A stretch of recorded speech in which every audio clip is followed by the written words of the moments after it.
Channel all about BA. This is going to be another video in Azure Data Factory interview question series. I have got a couple of questions to discuss with you. The first one is with respect to scheduling a pipeline, whether we are able to run a pipeline or trigger a pipeline during the first 5 days of every month, whether it is possible or not. Not only first 5 days of a month, alternate days of a month, and the first day and 15th day of the month. There are various possibilities and there are various scenarios based on which we have lots of questions around. So I thought I'll take it up here.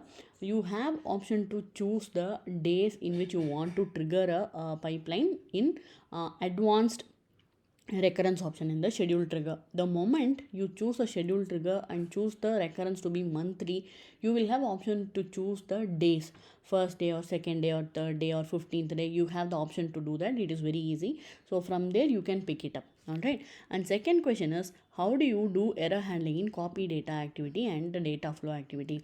So this is specifically with respect to table based sync, whether as Azure Synapse table or Azure SQL table. Okay, with basically with respect to tables.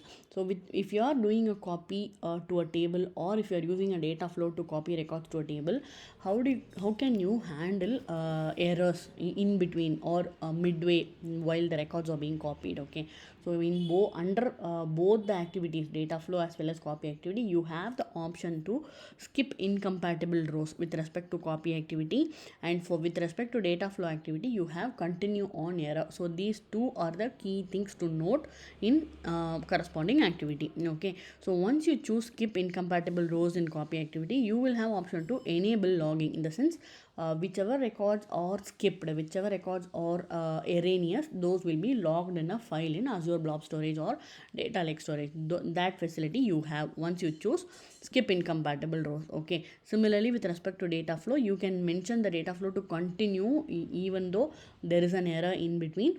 If you say so, you have to mention the path where to log the error details. Okay, so this is with respect to error handling. And how do you ignore empty folders while copying folders from one location to another location? For example, you have one container wherein you have lots of folders. Inside folders you have files, and you have to copy those folders to a different folder. Okay, maybe to a staging area.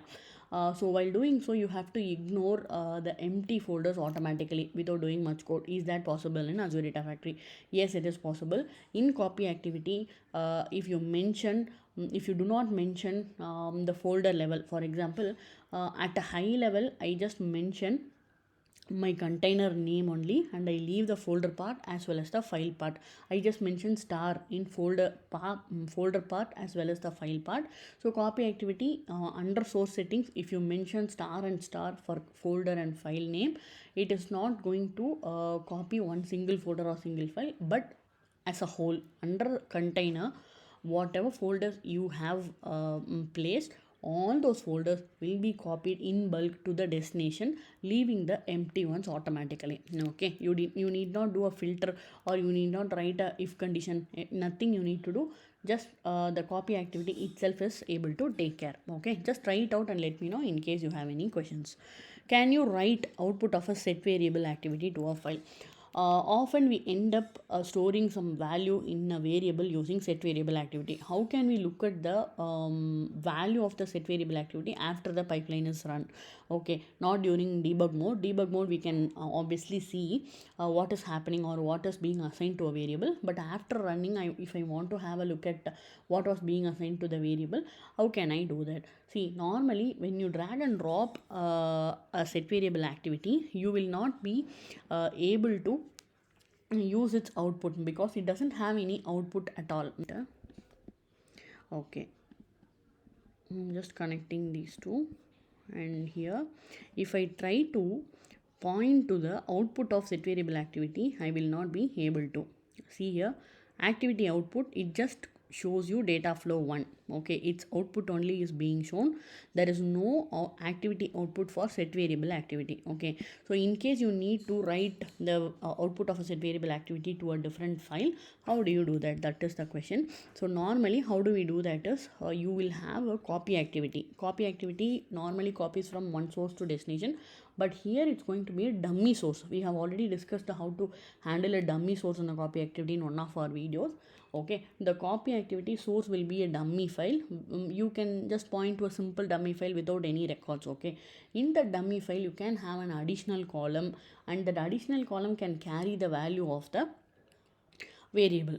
Okay, so that is how we have to use it, or we have to store the value of the set variable activity in a file. Okay, so this is one of the options available. Next is, given a situation to choose among ADF and SSAS, how do you weigh the pros and cons and come to a conclusion? So it is again a question which is a very complicated question. It depends on the situation. Actually, if you have got anything to do with on-prem and you have SQL Server instance installed in that particular machine, then you have lots of transformations to do. It's always better to go with SSIS. But if you don't have any resource present in your on-prem location, but entirely it's all on the cloud, then it's always better to go with ADF. Okay, again with ADF, if you have to do lots of transformations, you just push off the logics into a SQL Server procedure, and then you call that procedure from the pipeline. Okay, so ADF has to be kept light in order to manage it better, right? So if you have lots of transformations like lookup, merge, splitting, joining, lots of logics basically, if it's involved, then you just push the records to a staging table and do all the operations using a stored proc. Okay, and then just call that proc from the data factory pipeline. So these are some of the questions that I had for this video. If you have any questions regarding these questions, I welcome you to post it in the comment section. Thanks a lot for your support. Please subscribe if you haven't done